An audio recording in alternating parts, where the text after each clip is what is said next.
Software engineer Vijaya Reddy కేసులో తాజాగా బయటకొచ్చిన CCTV ఫుటేజీలు ఈ మిస్టరీని మరింత గజిబిజిగా మారుస్తున్నాయి. తన కుమార్తెను హాస్టల్ నుంచి తీసుకువెళ్లే సమయంలో అక్కడ విజయారెడ్డి ప్రవర్తన, ఆ అమ్మాయి హావభావాలు చూస్తుంటే అప్పటి వరకు అక్కడ అసలు చావు అనే ఆలోచనే లేనట్టు కనిపిస్తోంది. హాస్టల్ రికార్డుల్లో సంతకం చేసి ఫార్మాలిటీస్ పూర్తి చేసి తన కూతుర్ని తీసుకెళ్తున్న సమయంలో ఆ అమ్మాయి ఎంతో ఉత్సాహంగా నవ్వుతూ కనిపించడం అందరినీ విస్మయానికి గురిచేస్తోంది. తన తల్లి తనను మృత్యువు వైపు నడిపిస్తోందని ఆ బిడ్డకు కనీసం అనుమానం కూడా రాలేదని ఆ విజువల్స్ స్పష్టం చేస్తున్నాయి. మీరు స్క్రీన్లో విజువల్స్ చూడొచ్చు. విజయారెడ్డి ఏదైతే పటాన్ చెరువులో తన కూతుర్ని హాస్టల్లో చదివిస్తున్నారో, తన కూతురు హాస్టల్లో ఉన్నప్పుడు ఆమెని రిసీవ్ చేసుకునేందుకు అంటే బయటకు తీసుకొచ్చేందుకు విజయారెడ్డి అక్కడికి వెళ్ళిన సందర్భంలో రికార్డైన సీసీటీవీ ఫుటేజ్ మనకు స్పష్టంగా కనిపిస్తుంది. విజయారెడ్డి చనిపోయే ముందు చెర్లపల్లి రైల్వే స్టేషన్లో ఏ డ్రెస్సులో కనిపించిందో అదే డ్రెస్లో ఇక్కడ కనిపిస్తుంది. విజయారెడ్డితో పాటు తన కొడుకు కూడా విశాల్ రెడ్డి కూడా అక్కడికి వచ్చాడు. ఎక్కడికి? చేతన రెడ్డిని రిసీవ్ చేసుకోవడానికి. విజయారెడ్డి సాయంత్రం 6 గంటలకి ఏదైతే చెంగిచెర్లలో హైదరాబాద్ శివారులోని బోడుపల్ సమీపంలో ఉన్న చెంగిచెర్లలో విజయారెడ్డి అక్కడి నుంచి కారు తీసుకొని మొదలైంది. అక్కడి నుంచి స్టార్ట్ అయ్యి మొదట తన కొడుకు గట్కేసర్లో ఒక ప్రైవేట్ రెసిడెన్షియల్ కాలేజీలో విశాల్ రెడ్డి చదువుకుంటున్నాడు. విశాల్ రెడ్డి దగ్గరికి వెళ్ళింది. అక్కడికి వెళ్ళి విశాల్ రెడ్డిని హాస్టల్ నుంచి బయటకు తీసుకొచ్చి తన కారులో ఎక్కించుకుంది. ఆ తర్వాత ఆ విశాల్ రెడ్డిని కారులో ఎక్కించుకొని కూతురుని తీసుకొని ఎలా ఔటర్ రింగ్ రోడ్ నుంచి వెళ్ళిందా, హైదరాబాద్ నుంచి మధ్యలో నుంచి వెళ్ళిందా అనేది ఇంకా పోలీసులు కన్ఫర్మ్ చేయాలి. నేరుగా పటాన్ చెరువులో ఉన్న తన కూతురు చదువుతున్న రెసిడెన్షియల్ కాలేజ్ దగ్గరికి వెళ్ళింది. రెసిడెన్షియల్ కాలేజ్ దగ్గరికి వెళ్ళి అక్కడ మీరు స్క్రీన్లో ఫుల్గా వీడియోస్ చూడొచ్చు ఒకసారి. రెసిడెన్షియల్ కాలేజ్ దగ్గర కూతురు కోసం అంటే తన కూతుర్ని పిలిచేందుకు రిసెప్షన్లో మాట్లాడింది. ఆ తర్వాత కూతురు కోసం వెయిట్ చేసింది. వెయిట్ చేసిన కొద్దిసేపటికే కూతురు వచ్చింది. అక్కడ చూడండి, మనము చేతన్ రెడ్డిని, తల్లి కొడుకు కూతుర్ని ముగ్గురు చూడొచ్చు. కూతురు అక్కడ ఫార్మాలిటీ చేస్తున్న సమయంలో ఆ అమ్మాయి మొహంలో ఎటువంటి ఆలోచన కనిపించట్లేదు. అమ్మ పిలిచింది, వచ్చింది. తల్లి కూతురు ఇద్దరు కలిసి అక్కడ రిజిస్ట్రేషన్లో సిగ్నేచర్ చేసి ముగ్గురు కలిసి ఇక్కడ నుంచి బయలుదేరి వెళ్ళిపోయారు. విజయారెడ్డి అక్కడ కూడా ఆందోళనకరంగా కనిపించలేదు. బిడ్డ కనపడగానే ఏ తల్లి అయితే ప్రేమగా ఎలా తల నుమురుతుందో అలాగే తల నుమురుతూ కనిపించింది. విజయారెడ్డిని చూడగానే ఆ కూతురు చేతన మొహంలో ఆనందం కనిపించింది. ఎందుకంటే హాస్టల్లో ఉండి చదువుకుంటుంది కాబట్టి కూతురు, హాస్టల్లో ఉన్న కూతురు తల్లిని చూస్తే ఆటోమేటిక్గా ఆమెకు సంతోషం కలుగుతుంది. అమ్మ వచ్చింది నా కోసం, అమ్మ నన్ను బయటికి తీసుకెళ్తుంది, అమ్మ అన్న ఇద్దరు అక్కడికి వచ్చారు, మేము బయటికి వెళ్తున్నాం, ఏదో మంచి ట్రీట్ ఉంటుందని అనుకున్నారు. కానీ ఆ ట్రీట్ భయంకరమైన మరణమని వాళ్ళు అంచనా వేయలేకపోయారు. నిజంగా ఆ కూతుర్ని ఇక్కడి నుంచి తీసుకెళ్ళిపోతున్న సీన్, ఆ విజువల్ చూస్తుంటే కళ్ళ వెంట నీళ్ళు వస్తున్నాయి. మహాతల్లి విజయారెడ్డి, ఎందుకమ్మా నువ్వు ఇంత పెద్ద దారుణానికి ఒడిగట్టావని బతుకుంటే ప్రశ్నించేదేమో నేను ప్రశ్నించాలనిపిస్తోంది ఆమెని. ఎందుకు తల్లి నువ్వు ఇంత దారుణమైన ఇంత భయంకరమైన నిర్ణయం తీసుకున్నావు? బంగారం లాంటి ముత్యాల లాంటి నీ ఇద్దరు పిల్లల్ని కూడా పొట్టన పెట్టుకునే ప్రయత్నం చేశావని అడగాలనిపిస్తోంది. విజయారెడ్డి మరణం ఇప్పటికీ మిస్టరీగానే ఉంది. కారణం ఏంటో తెలియదు. సరిగ్గా 60 పదాలలో రాసిన సూసైడ్ నోట్ తప్ప ఇంకేమీ దొరకలేదు. విజయారెడ్డి కేసులో ఇంతవరకు పోలీసులకు ఏమీ దొరకలేదు. ఆమె ఫోను ల్యాప్టాప్ అంతా పోలీసుల దగ్గర ఉంది. వాళ్ళు ట్రాక్ చేసే ప్రయత్నం చేస్తున్నారు. ఎవరైనా బెదిరింపులకు పాల్పడ్డారా లేకపోతే ఇంకేదైనా సంఘటన ఉందా అని విచారించే ప్రయత్నం చేస్తున్నారు. కానీ ఇప్పటి వరకు ఆ క్లారిటీ కూడా రాలేదు. ఈ విజువల్ హాస్టల్లో విజయారెడ్డి కూతురు చదువుకుంటున్న రెసిడెన్షియల్ కాలేజీలో హాస్టల్లో రిసెప్షన్లో ఉన్న సీసీటీవీ ఫుటేజ్ని మనం చూస్తున్నాం. సీసీటీవీ ఫుటేజ్లో చాలా స్పష్టంగా కనిపిస్తుంది విజయారెడ్డి హాస్టల్ లోపలికి వచ్చి అక్కడ ఫోన్ చెక్ చేసుకుంటూ ఉన్నారు. ఫోన్ చూస్తున్న కొద్దిసేపటికే తన కూతురు చేతన్ రెడ్డి వస్తుంది. చూడండి ఒకసారి, కూతురు చేతన్ రెడ్డి అక్కడికి వచ్చి తల్లిని కలవగానే ప్రేమగా ఆమెని దగ్గరికి తీసుకుంది. ఆ తర్వాత కూతురు వెళ్ళి నేను బయటికి వెళ్ళాలని అక్కడ రిసెప్షన్లో పర్మిషన్ అడిగింది. పర్మిషన్ అడిగిన తర్వాత మళ్ళీ తల్లి దగ్గరికి వెళ్ళి కాసేపు కూతురు మాట్లాడింది. ఈలోపు కొడుకు విశాల్ రెడ్డి కూడా అక్కడికి వచ్చాడు.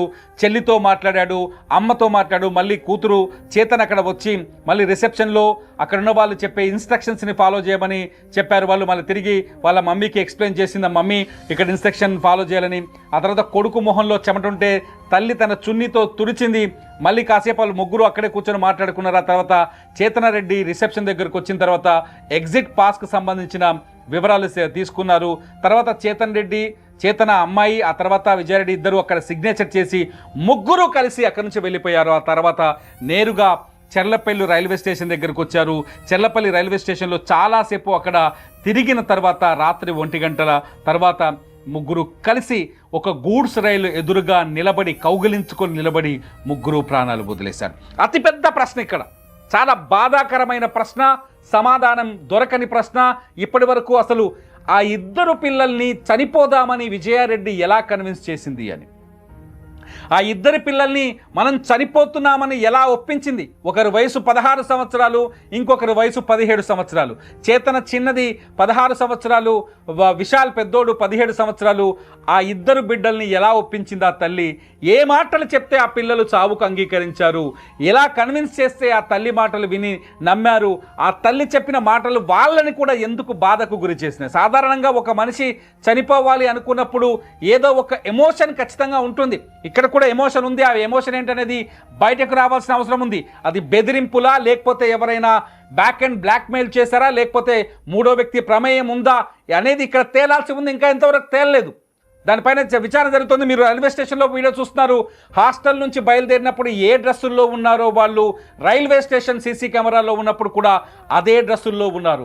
సాయంత్రం 6 గంటల నుంచే, జనవరి 30వ తేదీ సాయంత్రం 6 గంటల నుంచే వీళ్ళని మృత్యువు ముందుకు నడిపిస్తోంది. మృత్యువు వీళ్ళని తీసుకెళ్ళింది. ఒక్కో అడుగు చావుకు దగ్గర చేసింది. యమపురి వైపు అడుగులు వేయిస్తూ తీసుకెళ్ళింది. నిజంగా ఆ కుటుంబం ఇవాళ కన్నీళ్లు పెట్టుకుంటుంటే, విజయారెడ్డి భర్త సురేందర్ రెడ్డి ఏడుస్తుంటే, వాళ్ళ అత్తామామ ఏడుస్తుంటే, వాళ్ళ అమ్మ ఏడుస్తుంటే, వాళ్ళ తమ్ముడు ఏడుస్తుంటే, నిజంగా విజువల్స్ చూడడానికి కూడా మాకు గుండె ధైర్యం సరిపోవట్లేదు. ఈ వార్తని ఎందుకు పదే పదే మళ్ళీ చెప్తున్నారు వినని చాలామంది కింద కామెంట్ చేయొచ్చు. కానీ ఇటువంటి నిర్ణయాలు ఎవరు తీసుకోకూడదు. దయచేసి మీకు ఏదైనా కష్టం వస్తే కౌన్సిలింగ్ చేసే వాళ్ళు చాలామంది ఉన్నారు. కనీసం మీ లోకల్ పోలీస్ స్టేషన్ దగ్గరికి వెళ్తే మీకు ఏదైతే ఆ మూమెంట్ ఉందో, ఆత్మహత్య లాంటి ఇటువంటి పిచ్చి ప్రయోగాలు చేయాలనిపించే మూమెంట్స్ ఉన్నాయో, ఆ మూమెంట్స్ నుంచి మిమ్మల్ని బయటికి తీసుకొచ్చే, మీ మనసుని మార్చి మీకు కౌన్సిలింగ్ ఇచ్చే వ్యవస్థలు చాలా ఉన్నాయి. దయచేసి ప్రాణాలు తీసుకోవాలనే ఆలోచన చేయకూడదనే ఉద్దేశంతో విజయారెడ్డి కథను మళ్ళీ చాలామందికి, ప్రతి ఒక్కరికి ప్రతి నిమిషం అర్థమయ్యే విధంగా చెప్పే ప్రయత్నం చేస్తున్నాం. బంగారంలా ఉన్నారు చూడండి. వాళ్ళని ఆ ఫోటోలో చూస్తుంటే బాధ కలుగుతోంది. కష్టపడి చదువుకున్నారు.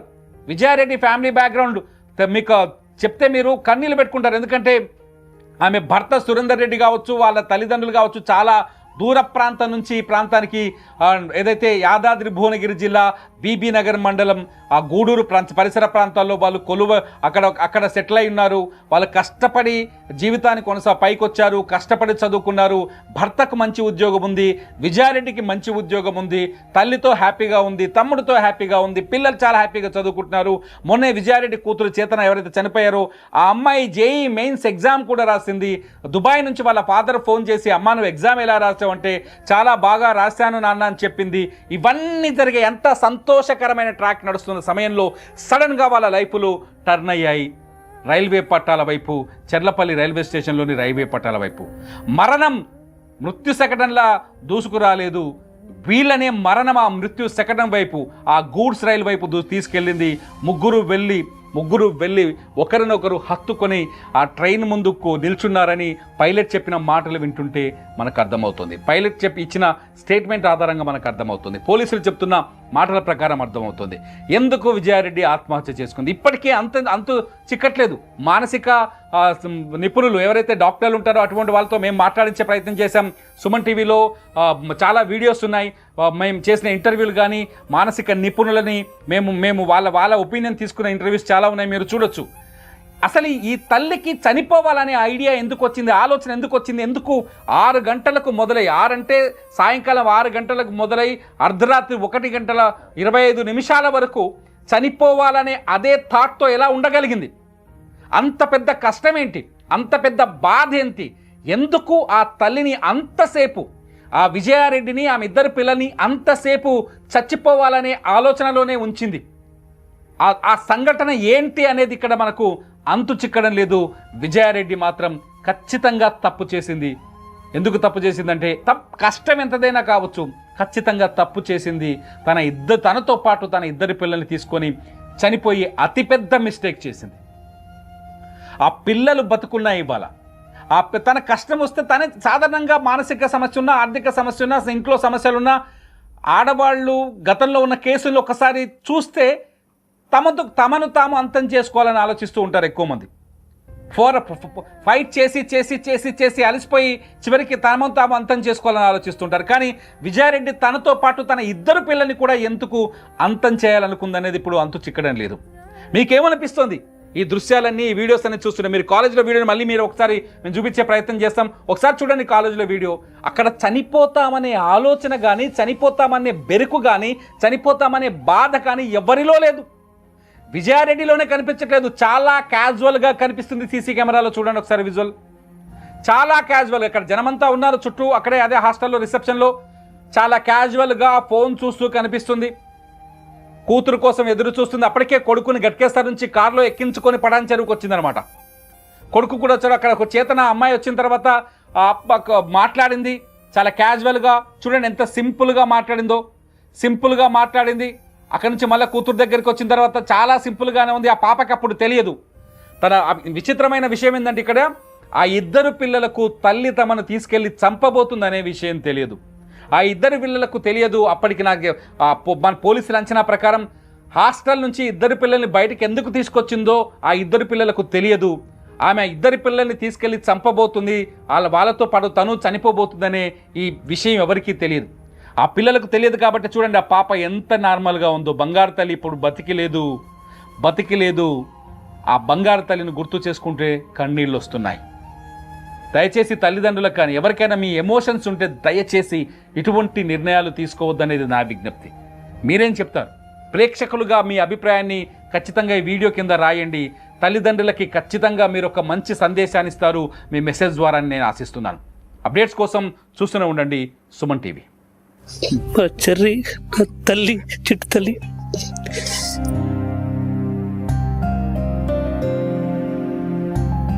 జీవితంలో నాకు వదిలిపెట్టి వెళ్ళిపోయారు అందరు. నేను ఎవరు ఇష్టపడ్డానో వాళ్ళు లేరు.